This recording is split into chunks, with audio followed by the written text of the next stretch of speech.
ఇది కేవలం ప్రారంభం మాత్రమే. ఎందుకంటే ఆ డ్యాంలో ఉన్న ఆ డ్యామ్ అభివృద్ధి కట్టినటువంటి మట్టి తీయాలంటే నీ నుంచి మా నుంచి నేను మంచిగా ₹1 లక్షలు కూడా సరిపోతుంది. గవర్నమెంట్ తీసుకురావాలి, ఎస్ఆర్ఎస్ గారికి చెప్పాలి, కలెక్టర్ గారికి చెప్పాలి. 5 ఎమ్మెల్యేలు, బోధన ఎమ్మెల్యే గారు, ముదల్ ఎమ్మెల్యే గారు, ఆర్మూర్ ఎమ్మెల్యే గారు, తర్వాత నిజామాబాద్ ఎమ్మెల్యే గారు, ఈ యొక్క నలుగురు ఎమ్మెల్యేలు, 2 కలెక్టర్లు, Nizamabad collector, Adilabad collector, SRSP, SC, CE వాళ్ళకి వీళ్ళకందరూ కూడా మనం వినతి పత్రాలు ఇవ్వాలి. దీనిపైన ఒక ఎంక్వైరీ చేయండి, అవసరమైతే ఒక టెక్నికల్ కమిటీ ఏర్పాటు చేయండి.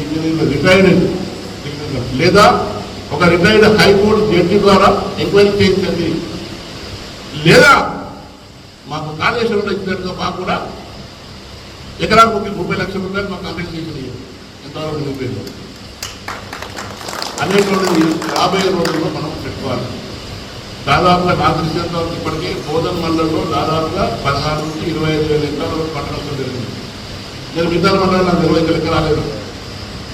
ఇప్పుడు వాట్సాప్ గ్రూప్ పెడితే మన మిత్రులందరూ ఫొటోస్ మీ పేర్లు రాస్తే ఒక బృందంగా తయారై దీనిలో ఒక విశదీకరించి ఎనాలిసిస్ చేసి క్లుప్తంగా ఎంత పంట నష్టం జరిగింది అనేటువంటి మనం నిర్ణయానికి వస్తాం. ఇప్పుడు బోధన మండలం ఎంత పోయిందో నాకు తెలియదు, ఎవరి తెలియదు, అందరూ భయపెట్టడం తెలియదు. అదేవిధంగా ఇప్పుడు పాత సైడ్ వాళ్ళ నిర్మలకి ఎంత పోయిందో నాకు తెలియదు.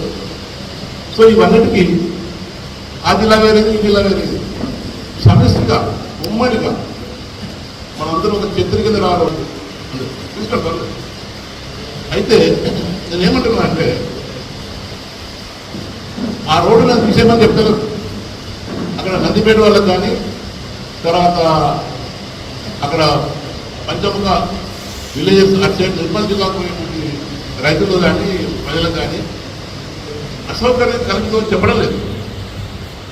ఆ నీళ్లు ఈ బాస నుంచి పై నుంచి వస్తున్నటువంటి నీళ్లు మహిళలకు ఎట్లా పోవాలి డ్యామ్ దాకా అనేటుంటే నేను ఆలోచన చేయమని చెప్తాను అధికారులకు, రాజకీయ నాయకులకి. దయచేసి ఈరోజు కూడా 60 టీఎంసీల వాటర్ పోతుంది. 60 టీఎంసీ వాటర్ అంటే నాట్ ఇన్ జోక్. అంటే టీఎంసీ లెక్క చెప్తే మీకు ఒక డ్యామ్లో ఇప్పుడు ఎందుకంటే లేటెస్ట్ రిపోర్టు 94 దాకా, ఇప్పుడు 91 దాకా ఇప్పుడు చేరుతుంది.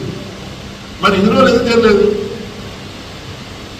ఇంకో విషయం అందరికీ తెలుసు, 42 గేట్లు ఉన్నాయి మనకి. ఎందుకు 36 గేట్లు, 39 గేట్లు, ఇంకా 3 గేట్లకు ఏమైంది? ఎంతమందికి తెలుసు? ఏ అధికారి మనం చెప్పినాడు మీరు మిగతా 3 గేట్లు ఏమి రిమోట్ కంట్రోల్తో లేపాలి వాటి.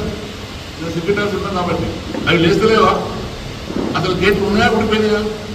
అసలు ఆ గేట్లు ఎందుకు మరి మామూలుగా పనిచేయడం లేదు? 3 గేట్లు అంటే దాదాపు ఎన్ని లక్షల క్యూసెక్ వాటర్ పడుతుంది? ఇంత ప్రమాదం ఉండదు కదా. మీరు చూడండి, ఏ గేట్ ఒక్క రోజు తీసినట్టు 40 గేట్లు, 42 గేట్లు ఎప్పుడు తీయలే. ఎందుకు తీయడం లేదు? ఎవరు అడగాలి? మనంతా ఖర్చు పెట్టా ఉంటే మనకు కొన్ని విషయాలు తెలుస్తాయి. ఎందుకంటే 3 గేట్లు తీస్తే కొన్ని లక్షల క్యూసెక్ల వాటర్ కిందకి వెళ్ళిపోతాయి. పోనీ కింద ఏమైనా బదలాకెళ్ళి డేంజర్ ఉందా? అది లేదు. మరి ఎందుకు వదలడం లేదు వాటర్ కిందకి? నాకు రావడం లేదు పైకి వాటర్. ఎందుకు రావడం లేదంటే ఈ మట్టి కూడా ఇప్పుడు మీకు విద్య చూపిస్తా.